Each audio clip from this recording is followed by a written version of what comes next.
Let's start with money though, because without money it's harder to love your loved ones. But that's just my opinion. No, point is that, what do you think about jobs? What do you think about skills? Because it's pretty interesting to see how automation will replace everything and everyone. Okay, but what's your opinion on what kind of automation will replace those mundane jobs, but at the same time, what kind of new skills and new professions will come out as a result? Yeah, I think different societies or different parts of the world are going through a different sort of transition, right? Some countries are ahead of others, and their local economies, you have to study those systems locally. There's no such thing as a global, like one broad stroking of, if you have a paintbrush, you can't do that. You can't say like what works in the US, it will work in India or in Indonesia or Brazil and stuff like that. I think some economies are more automated than others, and the ones which are already highly automated, they will be more automated, that they will go to ML and AI kind of stuff. But the ones which are like 20, 30 years behind, I'm talking about at the macro level, like India at macro level versus US at macro level, or Brazil. um, they will start doing what we were doing, like 10 years back, kind of thing.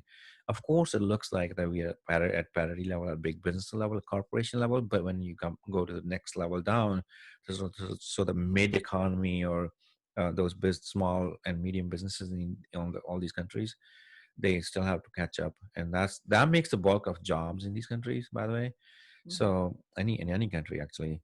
And I think the um, we talked about the jobs, what this epidemic has done, but I think we'll get out of this pretty soon.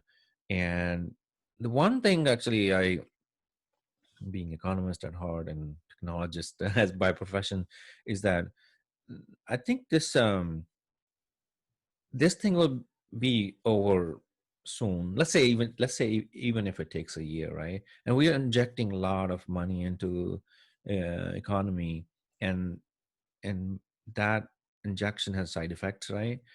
And they may not be pretty in the long term, but in the meantime we have to do it. So like, what I'm trying to say is, like, we never know how much is the good amount, is this the right amount. Like now the total package, including all kind of physical and financial, or the quantitative easing, is like $9 trillion or something like that. Larry Kudlow was saying that he's the chief advisor to president of the United States, and 9 trillion is a lot of money, right? So cheap money has a lot of side effects. It looks good on paper. It makes stock market afloat at certain levels. Um, the in I think it increases the income sort of distribution, like the income inequalities. It increases that. With every jolt, actually, by the way, in 2008 we had a big jolt, right? And this is a big jolt, non-planned. That was financial. This is more like healthcare related, induced, I would say. I think with every jolt, that income inequality worsens, and that's worrisome trend. I think our policymakers worldwide, in their own sort of economies, they need to think through that.